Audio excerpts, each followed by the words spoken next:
Y pues el primer tema que voy a hablar es el de palpitaciones. Las palpitaciones las podemos considerar como el síntoma huérfano de la cardiología, ya que ahora está de moda las enfermedades huérfanas. Y es huérfano primero porque la definición no es muy clara, el enfoque de los pacientes tampoco muchas veces es adecuado. Y para muestra de ello, pues es que tenemos varias definiciones de palpitaciones. Una es la sensación no placentera de la contracción cardíaca, la conciencia del latido cardíaco. Esta que encontré se me hizo muy curiosa: sensación desagradable de pulsación o movimiento del tórax y o áreas adyacentes, puede ser asociado a disconfort, alarma y raramente dolor. Pero realmente pues los pacientes generalmente refieren que tienen taquicardia o en su defecto taticardia, que el paciente siente que el corazón para, que siente saltos en el corazón o que siente algún tipo de aleteo en el corazón. Recordar que son normales en el paciente que está terminando el ejercicio y en el paciente que tiene estrés emocional, como estar parado aquí frente a ustedes. Es un síntoma muy común. Según esta referencia, 16% de las consultas a medicina general podrían estar relacionadas con palpitaciones. 18% de las consultas de cardiología es el segundo síntoma que más se consulta a cardiología después del dolor torácico, y 0.58% de las consultas de urgencias.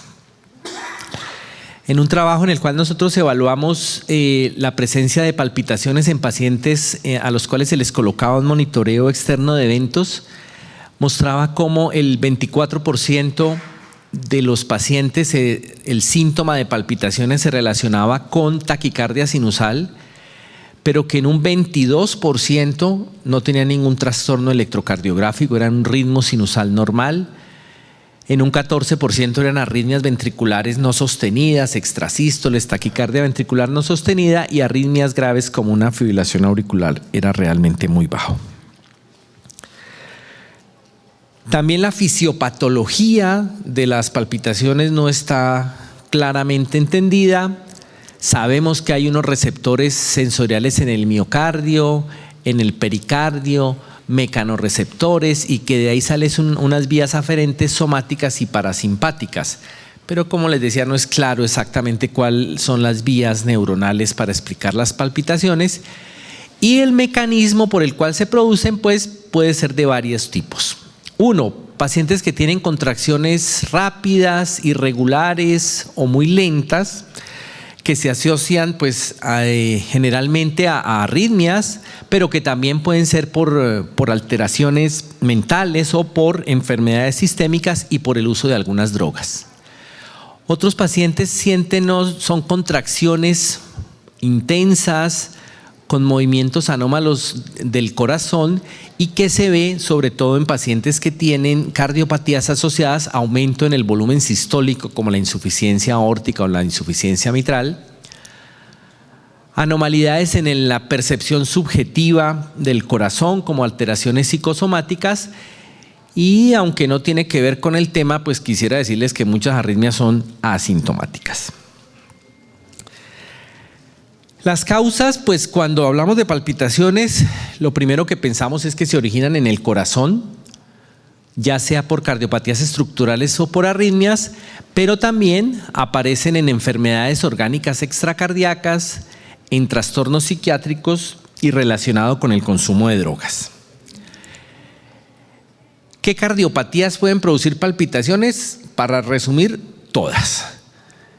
Cardiomiopatías dilatadas, restrictivas, hipertróficas, congénitas, falla cardíaca, las insuficiencias valvulares, etc.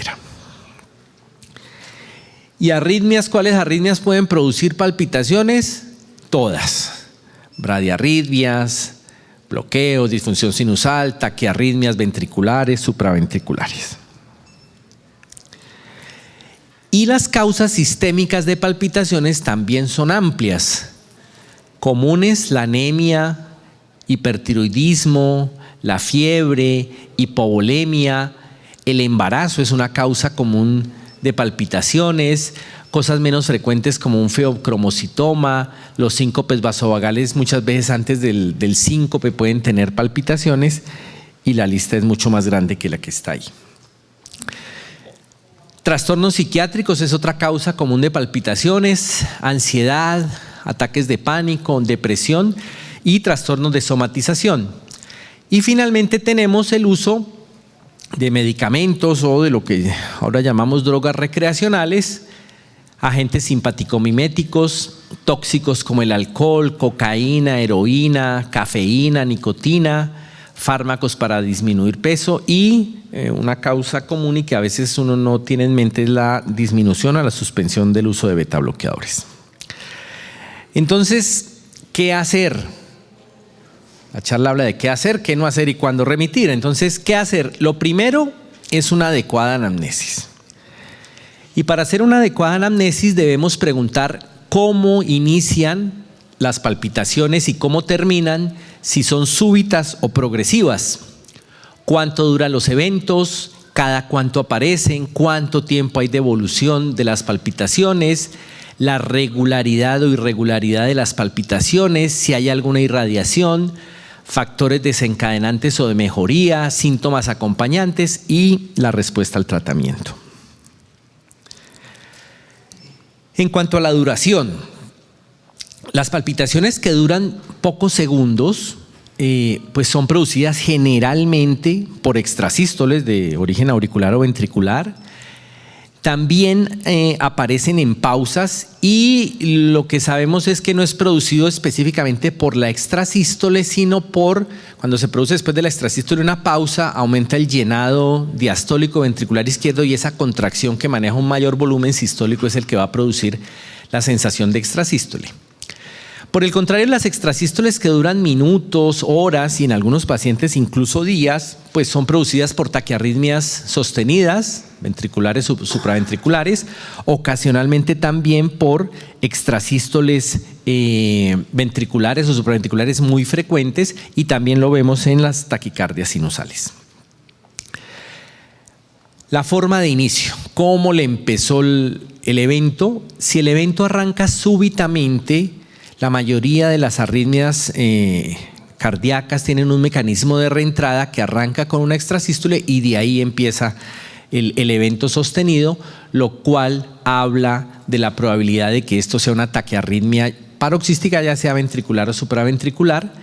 Por el contrario, cuando el inicio de la palpitación es progresivo, está a favor de la taquicardia sinusal. Igual la forma de terminación, cuando para abruptamente, está a favor de un mecanismo paroxístico por reentrada y algunos pacientes empiezan a hacer una taquicardia ventricular o una taquicardia nodal, aumentan las catecolaminas y aunque el inicio es súbito, la terminación puede ser progresiva porque paran y se siguen de taquicardia sinusal. La frecuencia de aparición, lo primero es que no hay relación pues entre qué tan frecuente sea el evento y cuál es el diagnóstico final que va a tener el paciente, pero es muy importante para definir la calidad de vida y la necesidad que tiene ese paciente de tratamiento para su arritmia o la causa que tenga de las palpitaciones. ¿Desde cuándo empiezan los síntomas?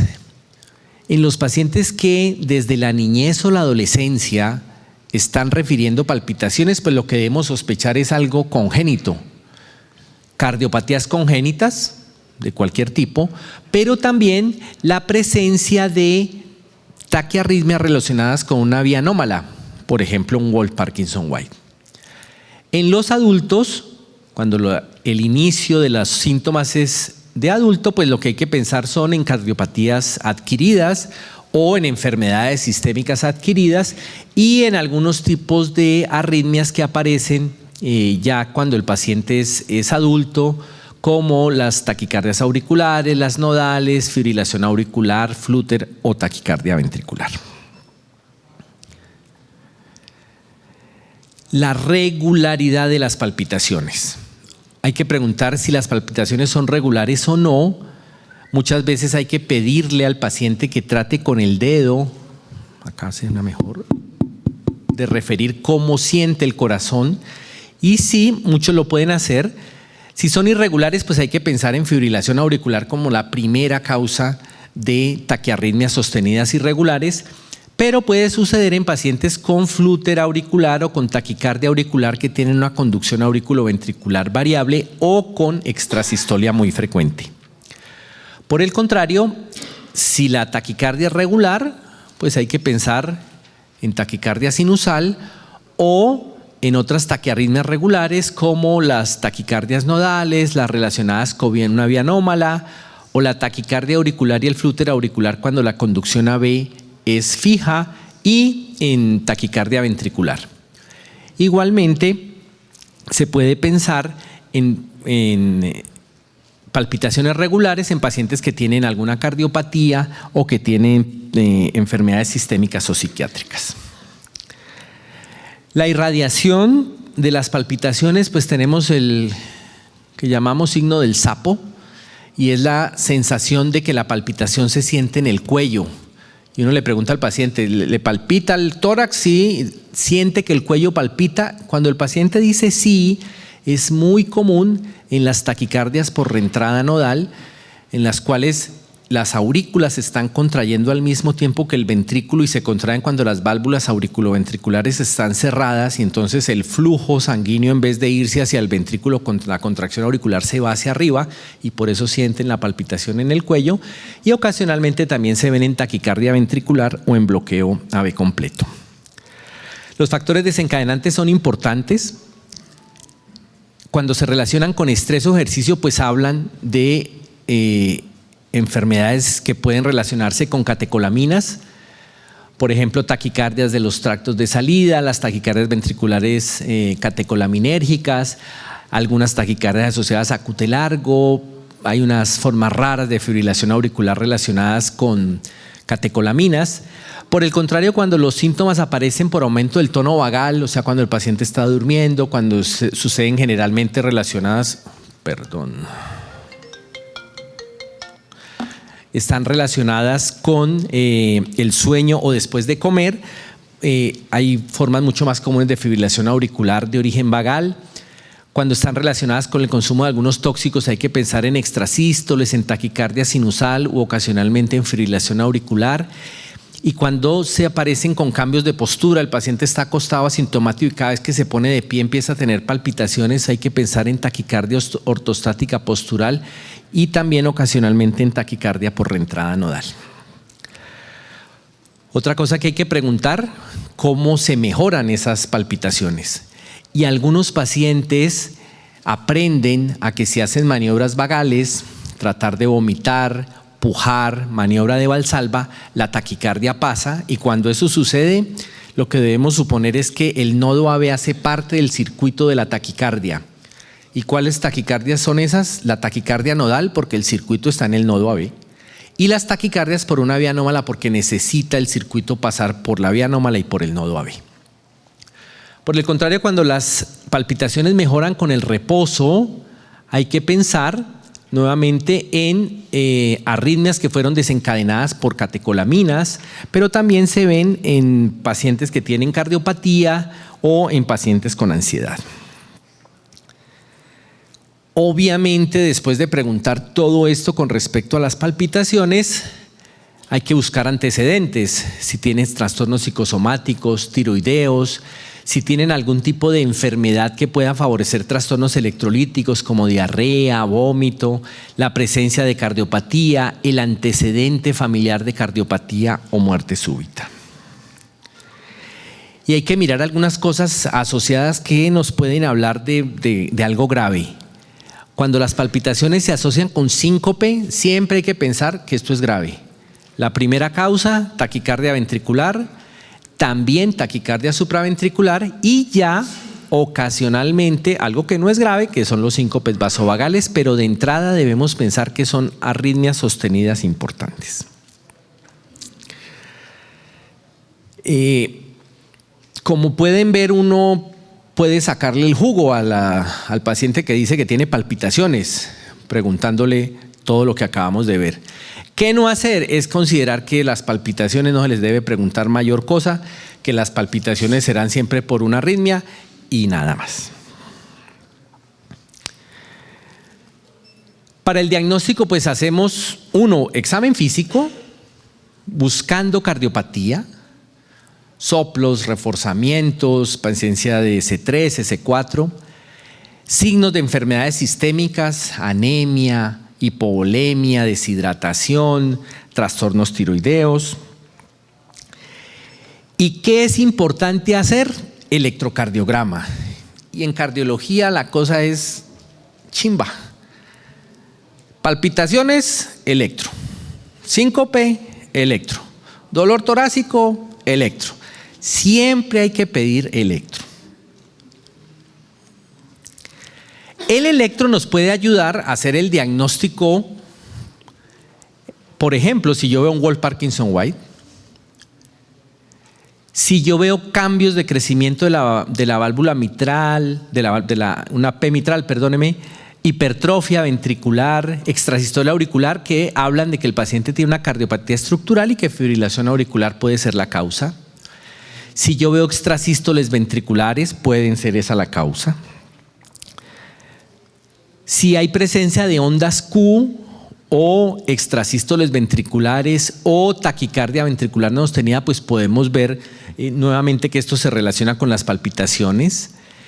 Si lo que vemos es hipertrofia y Q septales, puede ser además de un infarto, una cardiomiopatía hipertrófica.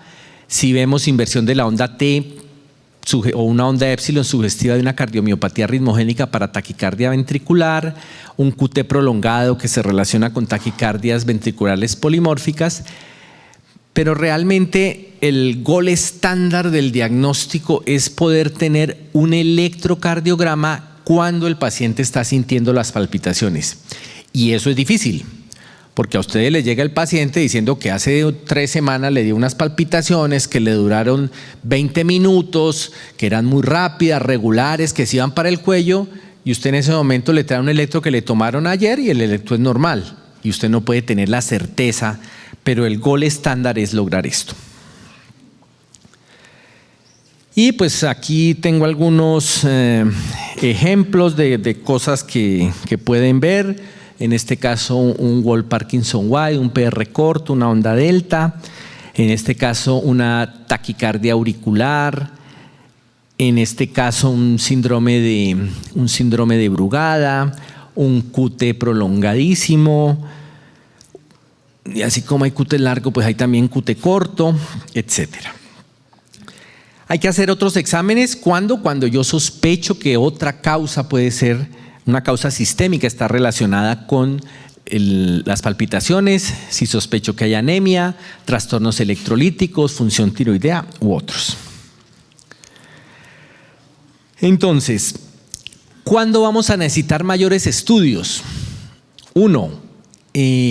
Cuando la historia o el electrocardiograma sugieran un origen arrítmico de las palpitaciones o en pacientes de alto riesgo, y esos pacientes de alto riesgo son aquellos en los que con el examen físico o con la historia clínica sospecho que hay cardiopatía, el que tiene un antecedente familiar de arritmia, de síncope o de muerte súbita, y en el paciente que está muy ansioso por saber exactamente cuál es el origen de sus palpitaciones.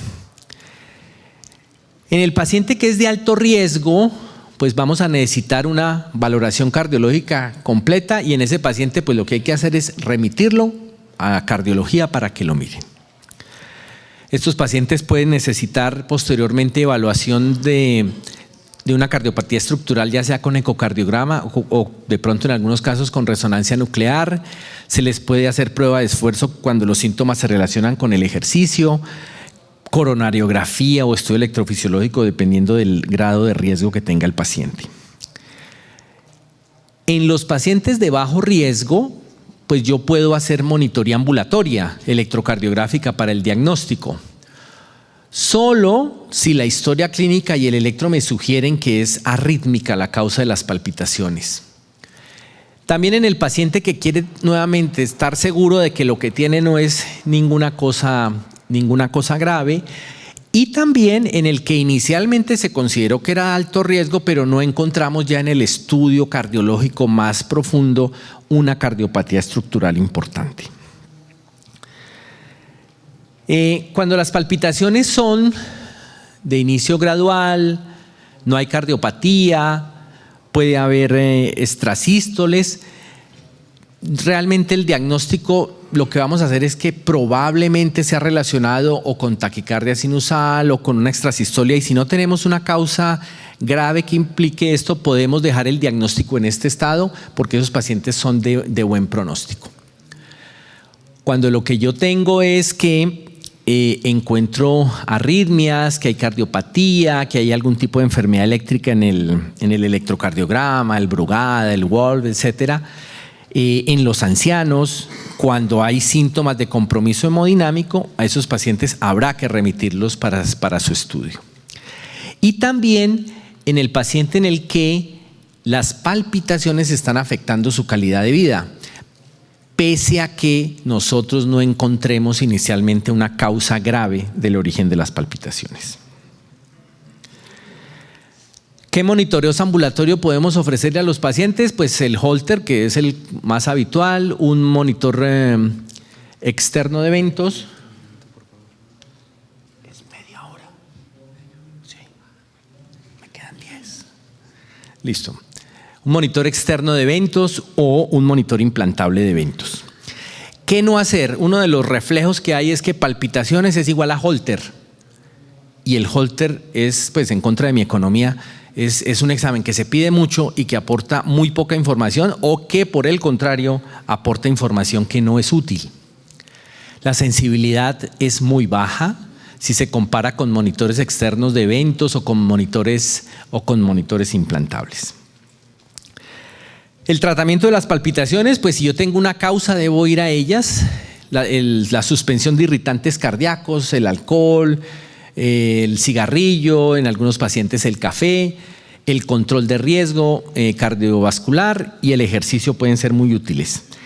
¿Cuándo vamos a hospitalizar a estos pacientes? Uno, desde el punto de vista diagnóstico, cuando los síntomas son muy frecuentes, porque si yo lo acuesto y le pongo un monitor durante 24 horas, pues voy a hacer el diagnóstico si los síntomas son a diario. Cuando tengo la creencia de que puede tener arritmias fatales, porque ya tiene una cardiopatía, porque hay antecedentes de muerte súbita.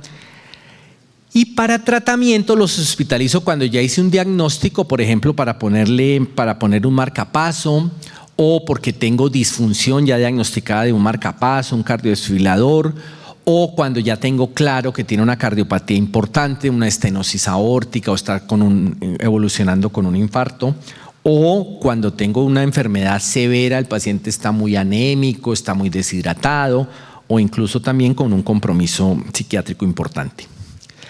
El pronóstico generalmente de la mayoría de pacientes es muy bueno, la mortalidad es muy baja. ¿En qué cambia el pronóstico? En que tenga cardiopatía, en que tenga arritmias importantes o antecedente de muerte súbita. ¿Cuándo sospechar esto? Por síntomas cardiovasculares que hablan de disnea, presíncope o síncope asociado a esto. Los pacientes que tienen palpitaciones asociadas a extrasístoles en general, si no tienen cardiopatía, el pronóstico es muy bueno, pero tienen el problema de que hay una alta tasa de recurrencia. En conclusión, ¿qué debemos hacer? Pues una anamnesis dirigida a evaluar todas las cosas que mostré que se le pueden evaluar en el paciente con palpitaciones, un examen físico completo dirigido a descartar cardiopatía o enfermedades sistémicas importantes, siempre hacer electrocardiograma, siempre buscar si hay o no cardiopatía o enfermedades sistémicas. En el paciente en el que sospecho que hay cardiopatía, ese es el que yo debo llevar a una evaluación cardiológica completa. Y si hay sospecha de arritmias, pues el monitoreo será dependiendo de la frecuencia de eso. Si el paciente tiene palpitaciones una vez a la semana y yo le hago un Holter, pues yo tengo la opción de 1 en 7 de atinarle al diagnóstico. Y si el paciente tiene palpitaciones una vez al mes y le hago un Holter, pues la cosa se volvió de 1 en 30.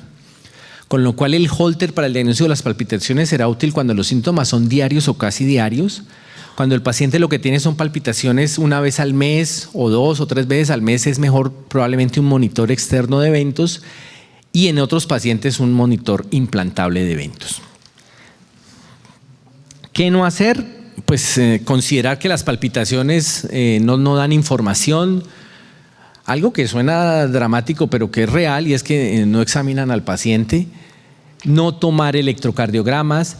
Creer que todo paciente por palpitaciones habrá que hacerle Holter, ecocardiograma, prueba de esfuerzo de manera rutinaria, y nuevamente en contra de mi economía el Holter de rutina.